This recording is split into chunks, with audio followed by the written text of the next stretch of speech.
My name is Katie Yates, and this is Season 4 of the Maine Department of Inland Fisheries and Wildlife's podcast, Fishing Game Changers. In this series, Take Aim, I'm talking with Mainers of different backgrounds to learn about their first steps into hunting. So far in this series, you've heard from lifelong outdoor enthusiasts who have been hunting since childhood, former vegetarians, and self-taught adult onset hunters. In last week's episode, I chatted with Nico, a participant of the department's first mentored hunt for new adult hunters on Swan Island in 2019. For Nico, having a mentor and hands-on experience with different aspects of hunting were instrumental in his success. In the final 2 episodes of this series, I'll be further exploring the mentor-mentee relationship. Some folks have no problem teaching themselves the different elements of hunting. While they may have been introduced by a friend or family member, they would rather figure out the minutiae all on their own. This was not the case, however, for University of Maine entomologist Judy Collins. My name is Judy Collins. I work at the University of Maine in Orono. Been there for the last 34 years.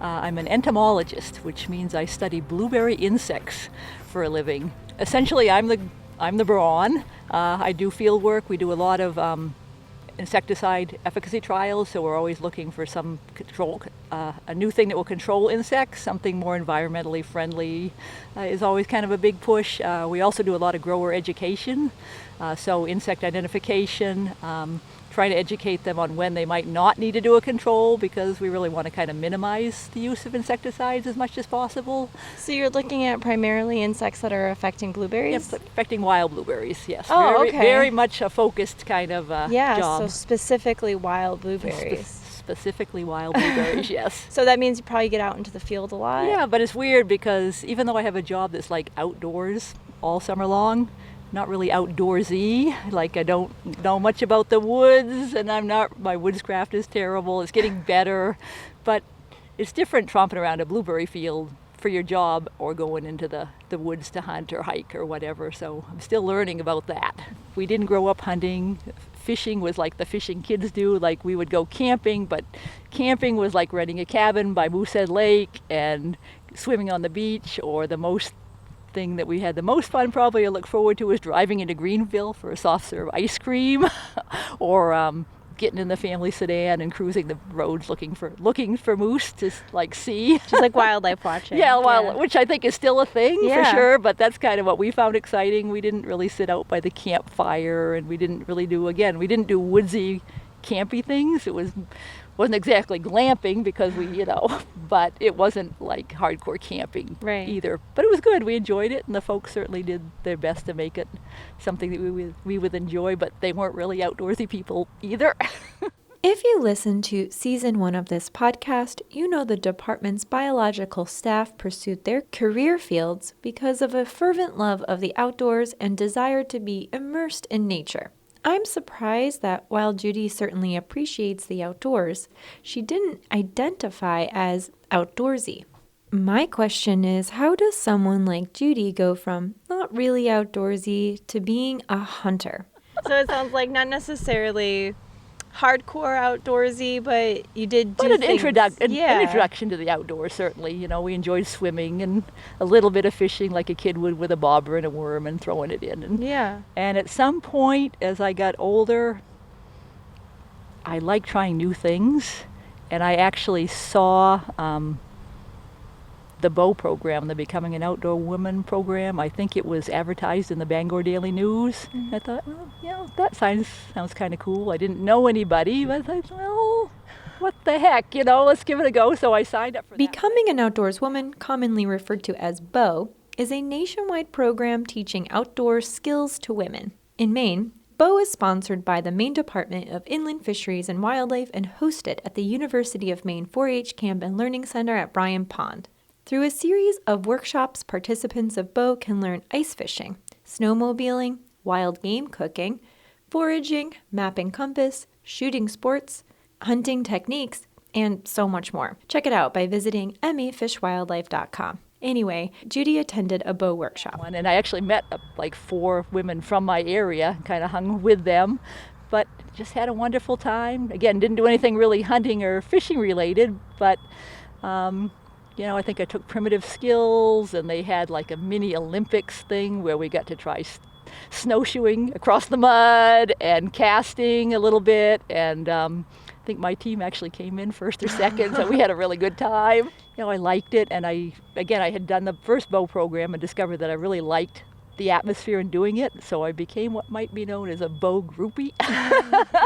Yes, they are known as that. Yeah, basically I was going to every time they had one, I was signing up and going, and I started taking some of the shooting sports, and discovered that I really enjoyed shooting. I enjoyed the archery, the shooting the .22s, the shotgun, the pistol, kind of a theme whatever I would sign up for. It'd always be something shooting related because I really liked it, and I discovered that I kind of had an eye for it, that felt natural doing it, that it really came easily. Judy signed up for another bow workshop in the winter. The forecast looked bitter cold, so Judy called them up and asked to reschedule. The only opening in the next spring session she was interested in was for a learning to turkey hunt workshop. And they were real flexible about letting you change to a different class, and the only other thing that even remotely interested me was the turkey hunting class. And so they let me switch, and I sat in on that. And it was kind of cool. I got a call, and they taught us the calls and a little bit about turkey biology, and I thought, this is really cool. Well, the guy who was teaching it was actually Ron Fournier, who is the director of the bow program of Bryant Pond there, and also a master Maine guide. Okay, so you're going to hear a lot about Ron Fournier in this episode. He's a passionate outdoors person and educator, and you'll actually be hearing from him in next week's episode. He took out Judy for her first turkey hunt, and then also that fall for her first deer hunt. And when the class was over, I thought, I'm going to take the next step. And I actually booked a hunt with Ron before I left that weekend, a turkey hunt, and went out with him in May. I didn't get a turkey that first time around, but just being out as the sun is coming up and hearing the crows start calling and then hearing the turkey gobbling, which I had never heard before growing up in Maine, but if you're not in the woods and you're not hunting, you might not know what that is. It was just such an incredible experience that I was hooked, and it's been all uphill from there, or downhill, however you want to look at it. Ron and his wife Dee have actually kind of become my mentors, taught me a lot about hunting. I've since booked quite a number of different hunts with them. In fact, that first year I enjoyed the turkey hunting so much that I actually went deer hunting, booked a deer hunting week with them as well, and we did it all. I think he hiked me up and down every mountain in the Bethel area, but we did it all. We sat in a blind, we sat on milk crates, we hiked up and down hills, we sat in a very low tree stand because I'm terrified of heights. And again, I didn't harvest a deer, but I learned so much, and I just had such an amazing time just doing it and being out. And it was so challenging that I just couldn't wait to do it again. Yeah. Judy did not successfully harvest an animal until the next spring, turkey hunting again with Ron by her side. So the next year, I actually booked another turkey hunt, and we went back to the same spot. And I remember, oh my gosh, it was so. At that point, I still didn't own my own shotgun or rifle or pistol or anything. I was borrowing Ron's. And we drove to the spot, we got out of the truck, and knowing that I'm still not that familiar with firearms, he loaded the shotgun. And for some reason, instead of handing it to me to carry in, he carried everything. I think I might have carried a decoy, but maybe not. But we walked in, and we were a little bit late, and it was already starting to get a little light. And he put the decoys out, and we walked over to the spot. We're just going to sit in a kind of a natural blind under a tree on top of a couple of milk crates. Go to sit down, crack, step on a branch or something because I am less than stealthy and less than graceful. And I stepped on that branch. Almost right over our heads, a turkey starts just firing off, and I'm like, oh crap. Because from then on, I'm sitting on the milk crate. I don't have the shotgun in my hand because Ron hasn't had a chance to hand it to me. I'm kind of facing the decoys, but not really facing in the right direction. Ron happens to be sitting so he can look and see where the bird is, and he's calling, and the bird is gobbling away, and he's like, don't move, don't move, don't, you know. They see movement. If you move, that's what's going to scare them away. Don't move. And so like a half an hour, he's calling, the bird is gobbling, and every once in a while, he's like, don't move. And finally, he's like, okay, it's coming. The bird is coming down. It's on the ground. Well, that's great. The bird's on the ground. I don't have the shotgun. I can't see the bird. Great. Whatever. So, and he's like, all right, it's coming, it's coming. Well, apparently there's like a little swale in the field. We're looking out on an old cornfield, I think it must have been a cut cornfield. And apparently the bird goes into this kind of depression, so it's out of sight, and he's shoving the shotgun at me. And he's like, get ready. So I'm like, I don't see the bird. I can see the decoy, I don't see the bird, but I do have the shotgun now. It's like, here it comes. And all of a sudden the thing just pops up, like it's charging right out at us, like out of nowhere. Oh my gosh. And my heart's just pounding out of my chest. And I'm not entirely sure, but I think Ron said, take it. The blood was pounding so hard in my ears that I don't really know that he did or not. But I shot, feathers flying everywhere. The bird went down in a heap, and pretty much so did I. I mean, literally like hyperventilating for like 10 minutes. He's pounding me on the back, and I'm just, you know. But, you know, I did it, and it ended up being a trophy bird. It was like 20 plus pounds with 1.5 inch spurs and like a 9-inch beard. It was a beautiful bird. And it, yeah, I can still picture it like it was yesterday, but it was just too funny that I don't even have the shotgun, and he's like, don't move and get ready. Duh. Okay. What am I getting ready with? Whatever. So how did that feel for you? Was it emotional for you at all, or Yeah. did you? It was, I know a lot of people say like that they cry when they harvest their first animal or whatever.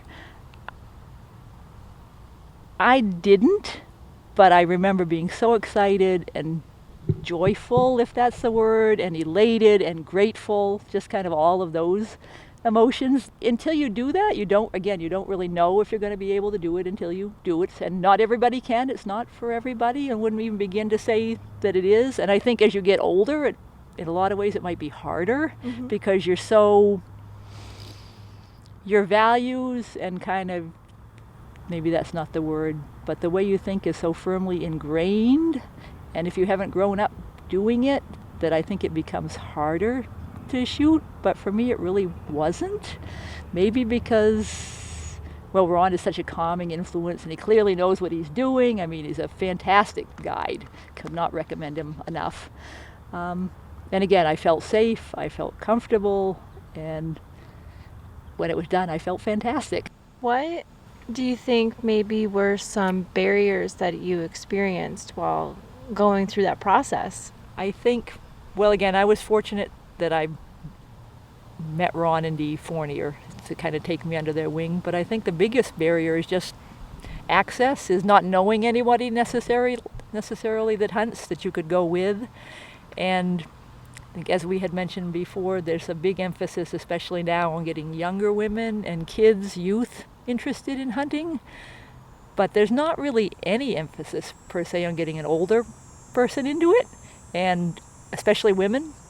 And that's a huge demographic that I think is not being tapped when it comes to getting people into hunting. And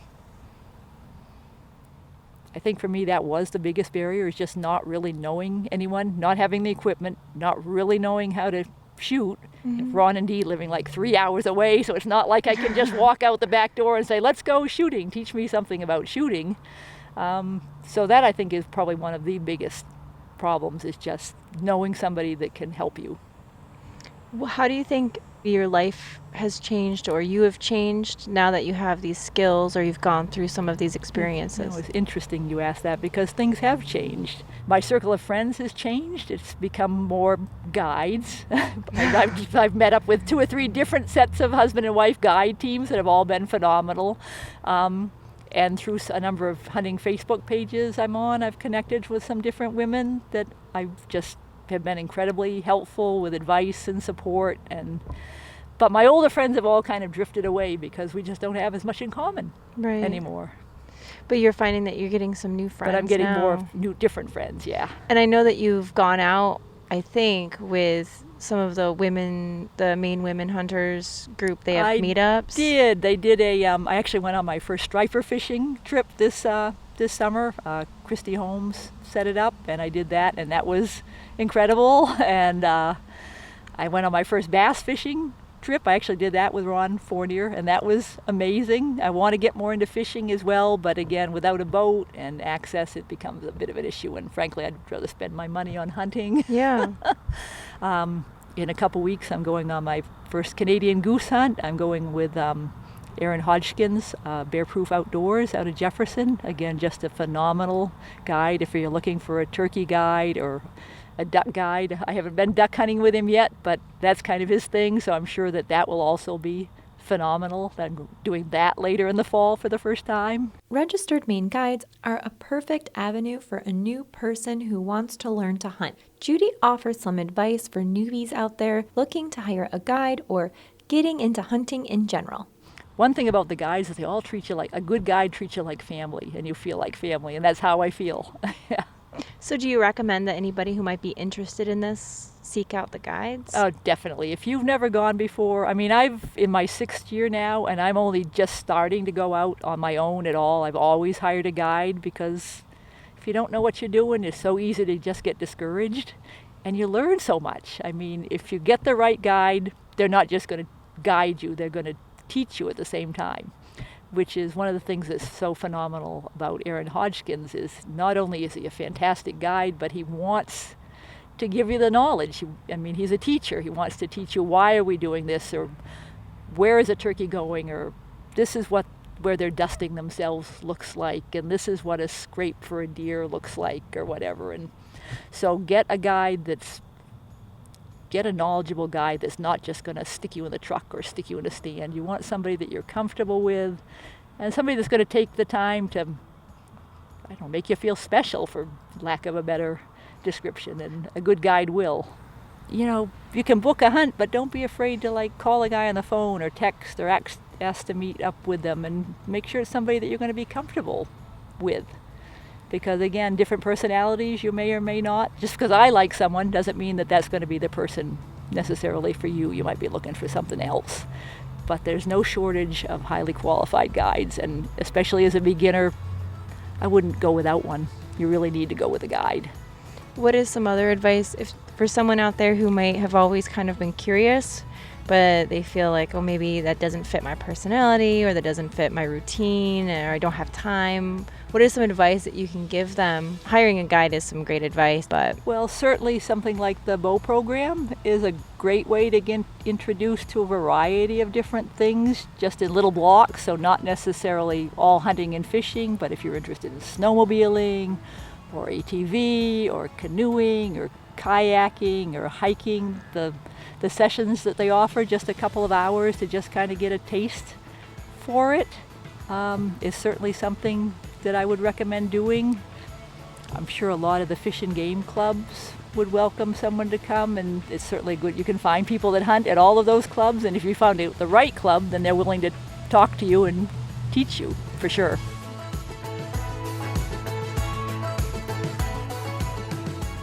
Next week, we finish up this season of Fishing Game Changers by interviewing Registered Maine Guide, Judy's mentor, and director of the UMaine 4-H Camp and Learning Centers at Bryan Pond and Greenland Point, Ron Fournier.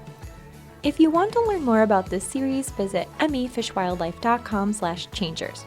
To stay up to date on current episodes, be sure to hit subscribe on your favorite listening app. If that happens to be the Apple Podcast app, give us a rating and let us know what you think.